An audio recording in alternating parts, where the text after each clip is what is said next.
continued. I don't like how he just popped back into your existence without talking to me first. You deserved a better father, Alex. Like you would have listened to him? I gave him plenty of chances. He destroyed our family with his stupid obsessions. It drove him mad. I could hear her breathing heavily now. She was pissed, and maybe rightfully so. What obsessions? What drove him mad, Mom? Every time I asked you, you just turned the other cheek and didn't respond. What was it that you were so afraid of about him? I waited and watched as an ambulance turned on its lights and sped off. Mom, I wasn't afraid of him, Alex. That's bullshit, Mom. How many times had you moved us across the country to get away from him? Did you really think that would work anyways? He was a damn detective. What do you want, Alex? It's getting late.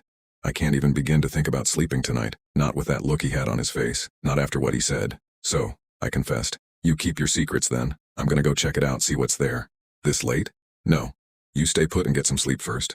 We'll talk more tomorrow. I want to be there when you go. Okay, I said, biting my bottom lip, knowing damn well if she did really want to go, she'll take her sweet time in doing so. Alex, promise me you're not going over there tonight, Mom said, interrupting my thoughts. You need the rest. Okay. Okay, I promise, Mom. I lied. Without another word, I ended the call. I opened my right hand and looked down at the reflective metal in my palm. He had given me the key to his apartment. There was no way in hell I could sleep tonight. Getting there wasn't the problem. 'Cause when I did, the apartment door creaked open so loud I was afraid I had woken up all of his neighbors on the ground floor. I stepped inside and shut the door behind me. I watched as goosebumps crawled up my arms and across my skin. I wasn't alone. Something was there. Something was waiting for me all this time.